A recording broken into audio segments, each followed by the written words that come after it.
Welcome to Maynard Tools, our guidance on the foundations of presenting, Part 2. Folks, this podcast answers the questions. What are the fundamentals to mastering presentations? What should I work on when I'm just starting to present? How can I become a truly outstanding presenter? If your knowledge of DISC, high D's, I's, S's, and C's, the perfectionists, the Attila the Huns, the marketers, the team players, if that has helped you become more effective at work, you'll want to seriously consider coming to our Effective Communications Conference. We set the basics of DISC in an hour or so, and then we spend the rest of the day teaching you how finally to communicate effectively, which is to pay attention to what your listener does and communicate in a way that makes sense to them. At the end of the day, you'll be able to read someone in a conversation, determine their major DISC tendency, and then based on that, make some changes in how you deliver to improve the chances that you get harmony and congruence and collaboration and not drama, conflict, and tension. Come see us. And then second is mastering behaviors. Now, there are a lot of people who will say, well, wait a minute, I know Wendy's joke about ums and ahs, and I know there are things I'm supposed to do and make eye contact and so on. Yeah, no, and I'll explain why. Most of us as presenters never even get to the second stage, mastering your own behaviors. You're stuck getting the content. Because I got to tell you, here's why we put content first. Because I know that if you're listening, when your boss tells you, I want a presentation on something, you immediately think about the what. You don't start practicing your delivery. And in fact, you can't deliver, you can't rehearse until you have the presentation created. To practice behaviors like eye contact or hand gestures or where to stand or how to catch the medicine ball, and if you don't know what that is, there's a podcast about it. You can't practice that devoid of content. So while most people think, oh, presenting is those behaviors that Mark and Wendy mention all the time. No, because your behavior proves that what you focus on is content and not behavior. If you're stuck getting the content right and you don't master the content, I can assure you behaviors will betray you. If you don't know the what of something that you're presenting, your behaviors are going to show that to be true. Yeah, it's a lot harder to be confident and stand upright and all the things that people say about behaviors for presenters if you are unsure of the ground you're standing on, which is the content, right? Yeah, and look, there are scores of behaviors you can engage in that will improve the audience's ability to comprehend the content. Audiences aren't emotionless machines. The relationship you're able to create with them affects their ability to listen and learn. Most presenters assume that when they're learning presenting, mastering their own behaviors, right, the techniques should come first, like I said. If we know what to do first, then we can learn the content for any presentation afterwards. But again, if you haven't mastered the content, we know that we haven't mastered the content when we're standing in front of the audience. An audience will forgive you some behavioral weaknesses if they believe you have mastered your content.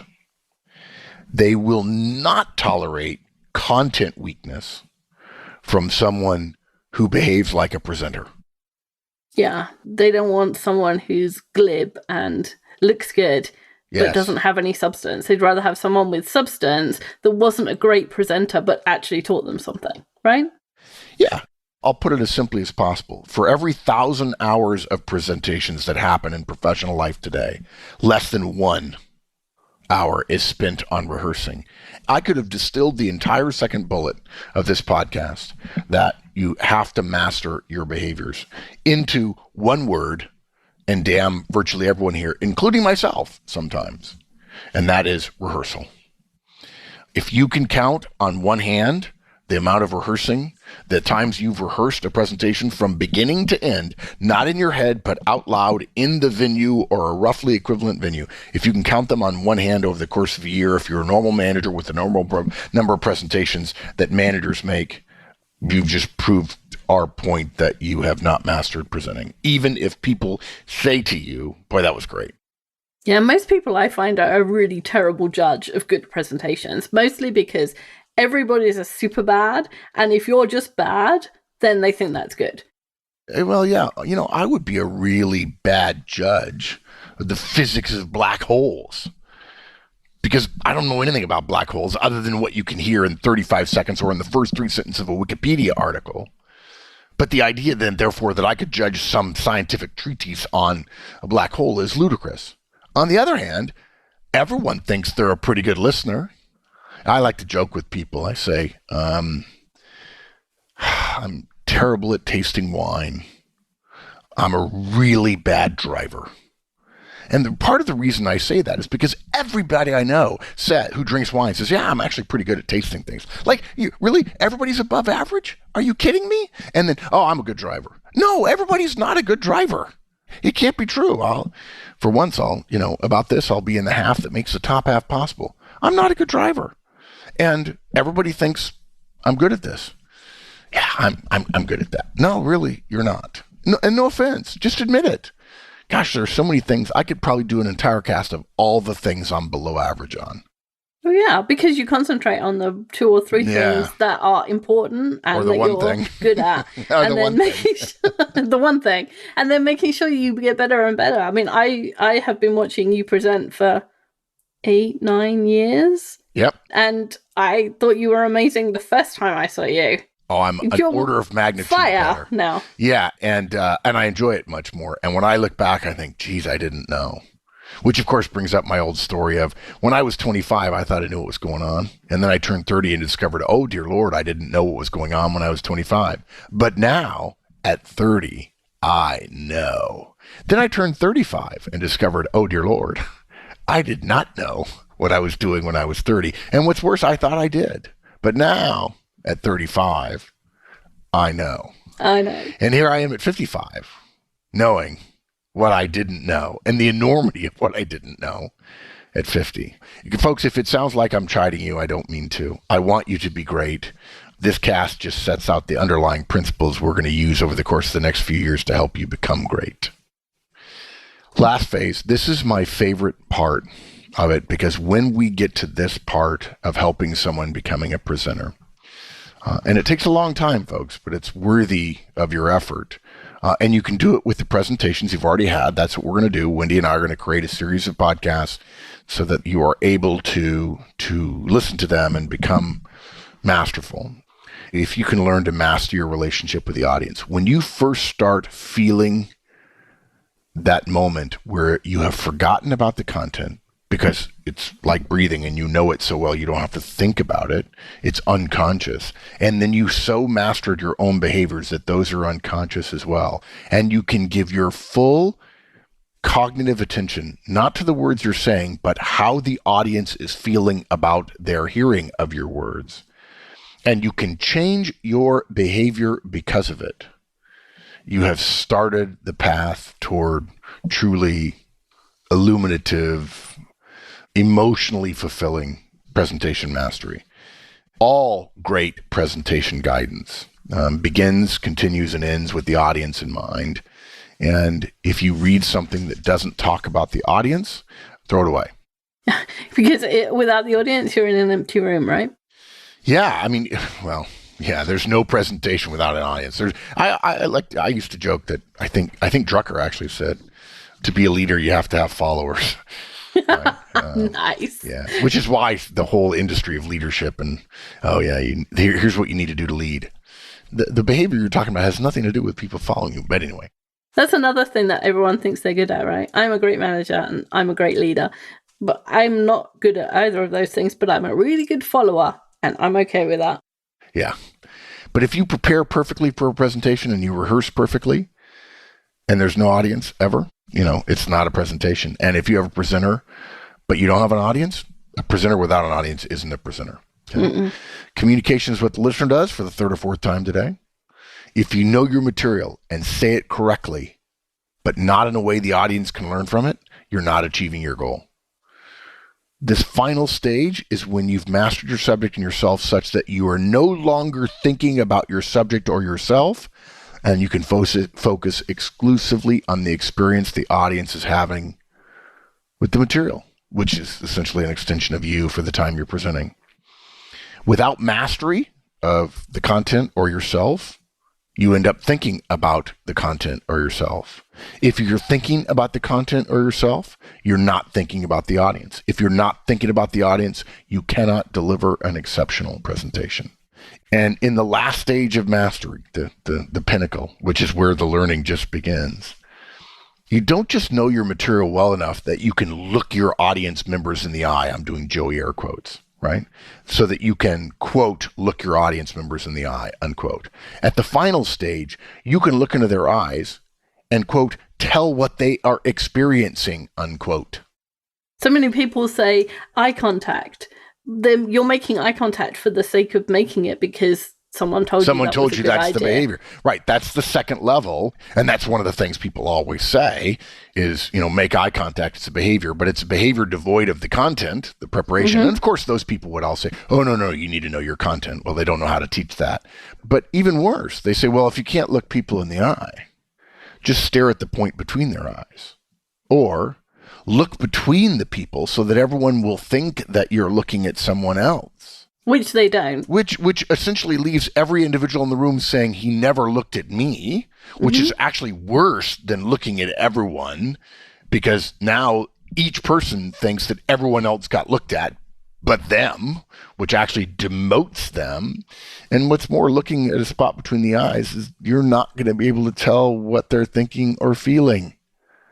But if you've mastered content and mastered your own behaviors, you don't have to think about it. You don't have to worry about it. You can look and say, if I feel confident about who I am and what I'm doing and what I know, I really do want to understand. And I don't mind if what I'm doing is not helpful because I can change it because I've mastered the two things that would allow me to change it, my knowledge and my behaviors. Mastery takes more than knowing what to say and how to say it. You have to know them so well you don't have to think about them anymore, and you can think about the audience. And I will tell you, probably the most instructive, or maybe the most, illustrative is probably the right word. The most illustrative example I have of this happened a few years ago. I was presenting in New Jersey on the second floor of a hotel right near the Newark airport.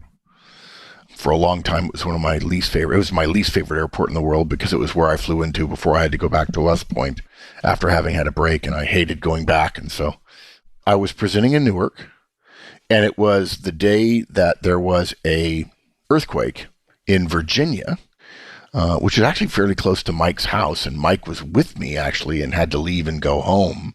And because of the tectonics and of the geological structure of the northeastern seaboard in the United States, that earthquake in Virginia was transmitted through rock shelves in such a way that we felt the earthquake quite noticeably on the second floor of this room we were in New Jersey.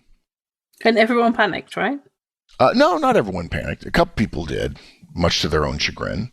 But my experience was very unique in that I've presented the material thousands of times, very confident in my behaviors, if for no other reason that I've been doing it so long, and I've taught hundreds, if not thousands, how to do it, and enjoy it immensely to see the joy of someone going from not being good to being good, which is one of the reasons why, Wendy, when you joined Toastmasters, I was so thrilled.